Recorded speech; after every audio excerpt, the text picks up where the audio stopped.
First up, Jeremy Mosher talking about how laughter is at least a top 5 medicine.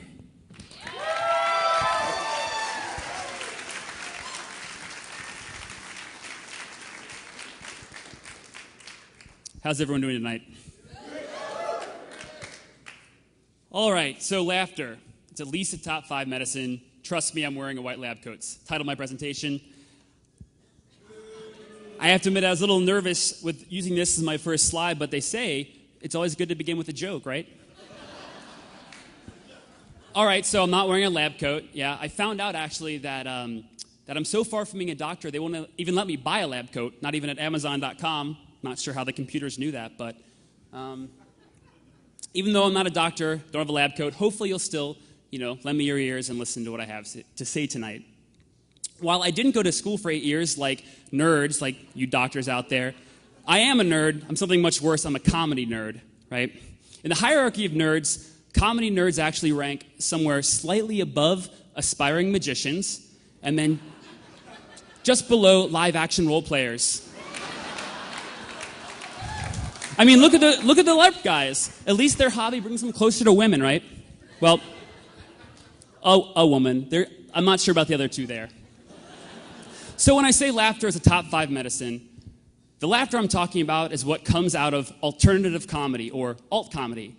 And the laughter treats cases of untapped creative and fun and lupus. Like I said, I'm not actually a doctor.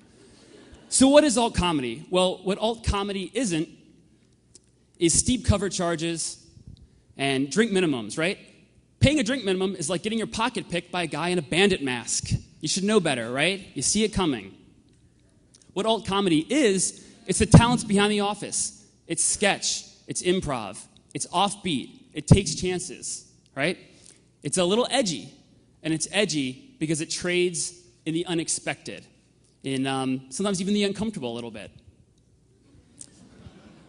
I figured I could put this slide in figuring I could work out some sort of metaphor where like the big dog was comedy and the little dog was Cincinnati riding on top, but it never really came together, so let's just move along. When you say sketch comedy, the first thing people think of is Saturday Night Live, right? And it's so hip anymore to say, oh, I like Saturday Night Live back when it was funny. Right? Everyone says that. And yeah, it used to be maybe a little funnier, but when you've been on TV for 30 plus years, you're going to start, telegraphing your intent to be funny. Goofy wig, goofy facial expression. It's a little bit obvious, right? SNL used to feel like a group of comedians kind of coming together to sneak up on America and give it a coast-to-coast titty twister. Guys like this, It's a little easier to be edgy when you have a guy that looks like John Belushi running around on stage, hopped up on enough cocaine to kill a racehorse, and apparently 1970s comedy legend. But think about it. The biggest hits SNL's had have been digital shorts, when they kind of broke away and tried something that was drastically different. Sketches like Lazy Sunday, Dick in a Box, I'm on a Boat, the Natalie Portman rap. These all took us totally by surprise, right? And they were kind of the biggest moments in SNL recent history. Well, alt comedy's unexpected. It's also a little subversive. Like Second City's show, Pride and Porkopolis.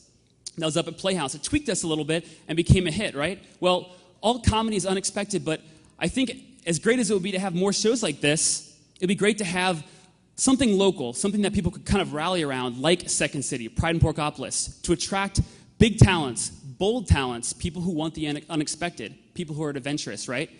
We'll have our hands on a lightning rod of comedy. It's a dangerous lightning rod, right, to have your hands on it, but I think it's a good thing. Think about if Procter & Gamble had never met, where would our city be, right? And where do they meet? Anyone? I'm sorry, that's wrong. They actually met in an improv skills class, right? It's true. It's true. So look, we're not going to be Chicago or New York when it comes to comedy, and who wants to be LA or Boston anyway, am I right? But that's okay. We've got great local talent at our top-notch creative marketing firms. We've got a great theater scene. We can be pretty darn good, right? I think the talent is here between CCM, NKU. It's developing every day that we can be a pretty good comedy scene. IFC.com did a write-up recently of the top comedy cities in America, and just behind those big four, we had Seattle, Denver, Austin, Houston, Nashville. These are cities that are killing it when it comes to attracting young talent. We can compete with these cities, and we need to. So for my part, I believe strongly that we need to have a lightning rod locally, a place where people can kind of come together, a rallying point for local talent and audiences. A lightning rod on top of another lightning rod. That dog's slide would have been really good here, I guess. For my part, I'm putting together, with a couple of the groups like No Theater, with support from Fuel Cincinnati, a local sketch comedy outlet called Little Big Night. So if you want more alt comedy and kind of humor in Cincinnati, refer people to our site, littlebignight.com, or you can buy me a couple of drinks back in the lobby and ask me to speak Spanish to you. Thank you.